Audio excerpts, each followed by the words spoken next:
आयुर्वेद में 4 मेद्य रसायन बताए गए हैं, जिनमें से ब्राह्मी एक है।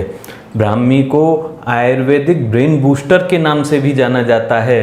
Brahmi short term memory loss, long term memory loss दोनों को बेहतर बनाने में महत्वपूर्ण भूमिका निभा करती है। आयुर्वेद के अनुसार ब्राह्मी बुद्धिवर्धक है, यानी आपके माइंड को शार्प करने वाली है। ब्राह्मी पित्तनाशक है, यानी पित्त दोष का शमन करने वाली है। याददाश्त को मजबूत करने वाली है, हृदय को ताकत देने वाली है और शरीर को ठंडक प्रदान करने वाली है। तो आज के इस वीडियो में हम ब्राह्मी के ऊपर चर्चा करेंगे। हम बात करेंगे कि आयुर्वेद के अनुसार ब्राह्मी के क्या क्या फ़ायदे हो सकते हैं, मॉडर्न साइंस में ब्राह्मी के ऊपर क्या क्या रिसर्चेस की गई हैं, ब्राह्मी का प्रयोग किस किस प्रकार से किया जा सकता है, कैसे किया जा सकता है और ब्राह्मी के प्रयोग से क्या क्या नुकसान हो सकते हैं। तो पूरी जानकारी के लिए वीडियो अंत तक देखिए। तो चलिए दोस्तों शुरू करते हैं। नमस्कार दोस्तों, मैं doctor Prateek Agarwal, Ayurvedic consultant, Ayushman Ayurveda YouTube channel पर आपका स्वागत करता हूं। ब्राह्मी को सरस्वती के नाम से भी जानते हैं, मंडूक पर्णी के नाम से भी जानते हैं। ब्राह्मी एक ऐसी जड़ी बूटी है जो खेतों में, मैदान पर, गीली मिट्टी पर स्वतः ही पैदा हो जाती है। बहुत छोटा सा पौधा होता है और यह गीली मिट्टी में बारिश के दिनों में अपने आप पैदा होती रहती है। आयुर्वेद के अनुसार ब्राह्मी लघु गुण से युक्त है, यानी इसका पाचन शीघ्र ही हो जाता है, पचने में यह हल्की होती है। स्वाद में यह कड़वी होती है, कषाय रस से युक्त होती है। इसका वीर्य शीत होता है, यानी यह ठंडी तासीर की औषधि है। और इसका सबसे विशेष प्रभाव मेद्य है, यानी यह मेधा शक्ति वर्धक है, आपकी बुद्धि को बढ़ाने वाली है, आपकी याददाश्त को बढ़ाने वाली है, शरीर में ताकत देने वाली है। ब्राह्मी कफ और पित्त दोष का शमन करने वाली औषधि है, यानी जिन लोगों को कफ दोषजन्य व्याधि हो या पित्त दोषजन्य व्याधि हो, इन लोगों के लिए ब्राह्मी बहुत ही लाभकारी औषधि है। आयुर्वेद के अनुसार ब्राह्मी मेद्य औषधि है, स्मरण शक्ति वर्धक औषधि है, यानी यह आपके मस्तिष्क को तेज बनाती है, माइंड को शार्प करती है और याददाश्त को मजबूत बनाती है। अगर हम आधुनिक मतानुसार बात करें तो ब्राह्मी न्यूरो प्रोटेक्टिव की भूमिका निभाती है, यानी यह आपके मस्तिष्क को प्रोटेक्शन प्रदान करती है, एक प्रोटेक्शन देती है और आपकी कंसंट्रेशन पावर को बढ़ाती है, यानी कंसंट्रेशन पावर को भी यह बढ़ाने का कार्य करती है। और यह कंसंट्रेशन पावर बढ़ने के कारण ही आपकी याददाश्त मजबूत होती है, आपकी स्मरण शक्ति बढ़ती है। इसके साथ ही ब्राह्मी अल्जाइमर की रोकथाम में विशेष रूप से प्रभावी है। अल्जाइमर एक ऐसी डिजीज़ है जिसमें व्यक्ति अपनी याददाश्त भूलने लगता है, उसकी याददाश्त धीरे धीरे कमज़ोर पड़ने लग जाती है और उसकी सोचने समझने की शक्ति धीरे धीरे कम होने लग जाती है। यह बीमारी न्यूरो डिजेनरेटिव परिस्थितियों के कारण ही होती है, जिनको रोकने में ब्राह्मी बहुत ही कारगर औषधि है।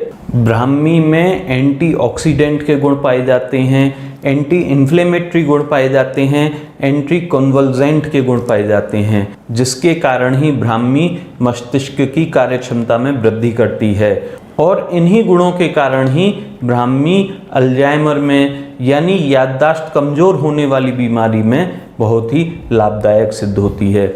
इसके अलावा ब्राह्मी का प्रयोग स्ट्रेस में, चिंता में, अनिद्रा में भी किया जाता है, यानी जिन लोगों को अधिक तनाव रहता हो, जिन लोगों को किसी न किसी बात की चिंता सताती हो या जिन लोगों को रात में नींद नहीं आती हो, उन लोगों के लिए भी ब्राह्मी बहुत ही महत्वपूर्ण औषधि है, बहुत ही उपयोगी औषधि है। ब्राह्मी आपके शरीर में होने वाले तनाव को कम करने में सहायक सिद्ध हो सकता है और अनिद्रा में, यानी जिन लोगों को नींद नहीं आती हो, उन लोगों के लिए भी ब्राह्मी एक बहुत ही अच्छी औषधि है। इसके अलावा ब्राह्मी का प्रयोग मिर्गी के दौरों में भी किया जाता है। जिन लोगों को बार बार मिर्गी के दौरे पड़ते हों, किसी को वर्ष में एक बार पड़ते हैं, किसी को महीने में एक बार पड़ते हैं, किसी को हफ्ते में एक बार पड़ते हैं, ऐसे रोगियों के लिए भी ब्राह्मी एक बहुत ही अच्छी औषधि है, बहुत ही महत्वपूर्ण औषधि है। ब्राह्मी की पत्तियां हजारों वर्षों से मिर्गी के दौरों के इलाज में प्रयोग करी जा रही हैं। ब्राह्मी मिर्गी के दौरों को रोकने में तो मदद करती ही है, साथ में अन्य प्रकार के मानसिक विकारों में भी यह बहुत ही लाभदायक औषधि है। बाजार में मिर्गी के दौरों के लिए कई प्रकार की आयुर्वेदिक औषधियाँ आती हैं। कई दवाओं में किसी न किसी रूप में ब्राह्मी का प्रयोग किया जाता है। इसके अलावा ब्राह्मी एक बल्य औषधि है, यानी शरीर को ताकत देने वाली है। एक हृदय औषधि है, यानी हृदय को भी ताकत देने वाली है। कई अध्ययनों से पता चला है, कई स्टडीज से पता चला है कि ब्राह्मी में कई प्रकार के एंटीऑक्सीडेंट पाए जाते हैं। ये एंटीऑक्सीडेंट दिमाग में नुकसान पहुंचाने वाले पदार्थों को कम करते हैं और आपकी इम्यूनिटी को बढ़ाते हैं, आपकी रोग प्रतिरोधक क्षमता को बढ़ाते हैं। आयुर्वेद में ब्राह्मी को व्ययस्थापक भी कहा गया है। व्ययस्थापक का मतलब कई लोगों को नहीं पता होगा, तो मैं बता देता हूँ। व्ययस्थापक का मतलब है आपकी उम्र को रोक देने वाला, यानी जो आपकी उम्र है उसको रोक देने वाला, उम्र न बढ़ने देने वाला। तो ब्राह्मी एक ऐसी औषधि बताई गई है जो आपकी उम्र को बढ़ने से रोकती है, यानी आपकी उम्र को लंबी करती है। इसके अलावा ब्राह्मी कफ निस्सारक है। यह तिक्त रस से युक्त होती है, जिसके कारण यह कफ को बाहर निकालने का कार्य करती है। इसी के कारण ही इसका प्रयोग अस्थमा या ब्रोंकाइटिस जैसी बीमारियों में भी किया जा सकता है। कई अध्ययनों से यह भी पता चला है कि जो व्यक्ति लंबे समय तक ब्राह्मी का प्रयोग करते हैं, लंबे समय तक ब्राह्मी का प्रयोग करते रहते हैं, उन लोगों की याददाश्त कमज़ोर नहीं होती है, दिमाग तेज बना रहता है और बुजुर्ग लोगों की भी याददाश्त ठीक बनी रहती है। उनकी याददाश्त बुजुर्ग होने पर भी कमज़ोर नहीं होती है।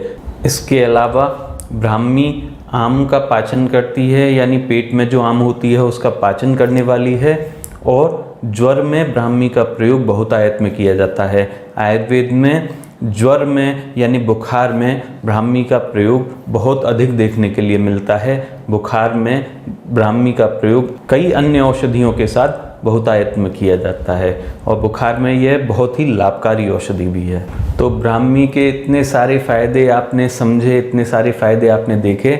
इसके बाद मैं आपको बता देता हूँ कि ब्राह्मी का प्रयोग किस प्रकार से किया जा सकता है। ब्राह्मी अगर आपके आसपास ताज़ी मिल जाए तो बहुत ही अच्छा है। अगर ताज़ी ब्राह्मी अवेलेबल हो जाती है तो उसकी 5 से 10 पत्तियाँ तोड़ लेनी चाहिए। 5 से 10 पत्तियों को कूटकर 1 कप पानी में भिगोकर उसको अक्वाथ तैयार करके, यानी जब उसे उबाल लें, जब वह आधा रह जाए तो उसे छानकर उसमें 1 चम्मच शहद डालकर सुबह और इसी प्रकार से शाम को, यानी 5 से 10 पत्तियाँ आपको लेनी हैं और उनका काढ़ा बना लेना है। उसको छान लेना है। उसको छानने के बाद उसमें 1 चम्मच शहद मिलाकर उसका सुबह सेवन करना है। इसी प्रकार से शाम को सेवन करना है। तो अगर ताज़ी पत्तियाँ आपके पास अवेलेबल हो जाती हैं तो यह इसके प्रयोग का बहुत ही अच्छा तरीका है। अगर ताज़ी पत्तियाँ आपको अवेलेबल नहीं होती तो आप ब्राह्मी चूर्ण का प्रयोग कर सकते हैं। ब्राह्मी चूर्ण आसानी से बाज़ार में उपलब्ध हो जाता है। ब्राह्मी चूर्ण 2 से 3 ग्राम की मात्रा में खाने के बाद शहद के साथ कर सकते हैं अथवा ताज़ी पानी के साथ कर सकते हैं। इसका प्रयोग, ब्राह्मी चूर्ण का प्रयोग भी आपको 2 बार ही करना है, दोपहर में खाने के बाद और रात को खाने के बाद। 2 से 3 ग्राम की मात्रा में शहद के साथ भी आप कर सकते हैं और आप ताज़े पानी के साथ भी कर सकते हैं। तो इस प्रकार से ब्राह्मी चूर्ण का प्रयोग किया जा सकता है। गर्मी के दिनों में विशेष रूप से अप्रैल माह से लेकर और सितंबर अक्टूबर तक ब्राह्मी का प्रयोग सभी लोगों को करना चाहिए। यह पित्त दोष का शमन करती है, शरीर को ठंडक देने वाली है। गर्मी में होने वाले विकार इसके प्रयोग से नहीं होते हैं। तो गर्मी के दिनों में विशेष रूप से इसका प्रयोग करना चाहिए। बाकी इसका प्रयोग आप अपने नज़दीकी आयुर्वेदिक चिकित्सक की सलाह से 12 मास भी कर सकते हैं। मैं यहाँ एक बात और आपसे कहना चाहूँगा, सभी जो भी व्यक्ति होते हैं, चाहे वो मैं हूँ चाहे आप हों, सभी लोगों की प्रकृति अपनी अलग अलग होती है। आयुर्वेद में दोष का सिद्धांत बहुत ही महत्वपूर्ण स्थान रखता है। तो आप कोई भी आयुर्वेदिक औषधियों का, कोई भी आयुर्वेदिक नुस्खे का अगर आप प्रयोग करना चाहते हैं तो एक बार अपने नज़दीकी आयुर्वेदिक चिकित्सक से अवश्य ही सलाह ले लें, क्योंकि वह आपकी दोष की प्रकृति को देखकर, आपके व्यय की प्रकृति को देखकर, आपके स्थान की प्रकृति को देखकर जो भी औषधि देगा तो वह औषधि आपके लिए बहुत ही लाभकारी रहेगी, बहुत ही अच्छी रहेगी। अब मैं आपको बता देता हूँ कि ब्राह्मी का प्रयोग किन लोगों को नहीं करना चाहिए या ब्राह्मी का प्रयोग करने से क्या क्या नुकसान हो सकते हैं। ब्राह्मी का प्रयोग अधिक मात्रा में नहीं करना चाहिए। इसके अलावा ब्राह्मी का प्रयोग करने से कुछ लोगों को कुछ उदर विकार होने की समस्या हो सकती है, यानी किसी को पेट में ऐंठन की शिकायत हो सकती है, मछली की शिकायत हो सकती है। तो इसीलिए जिन लोगों को कब्ज की समस्या हो, जिन लोगों को मल ठीक से नहीं आता हो, या जिन लोगों को किसी भी प्रकार का उदर संबंधी रोग हो, उन लोगों को ब्राह्मी का प्रयोग नज़दीकी आयुर्वेदिक चिकित्सक की सलाह से ही लेना चाहिए। इसके अलावा जो स्त्रियां गर्भवती हों या जो स्त्रियां अपने नवजात शिशु को दूध पिलाती हों, उन स्त्रियों को भी ब्राह्मी का प्रयोग अपने नज़दीकी आयुर्वेदिक चिकित्सक की सलाह के साथ ही करना चाहिए। तो दोस्तों, ब्राह्मी के ऊपर आपको यह जानकारी कैसी लगी, कमेंट बॉक्स में कमेंट करके ज़रूर बताइएगा। अगर आपको आयुर्वेद संबंधित और भी जानकारी लेनी है तो हमारे YouTube चैनल को आप सब्सक्राइब कर लीजिए, जिससे कि आपको पास सारी वीडियो की नोटिफिकेशन आती रहे। और वीडियो अगर पसंद आई हो तो इस वीडियो को लाइक कर दीजिएगा। धन्यवाद।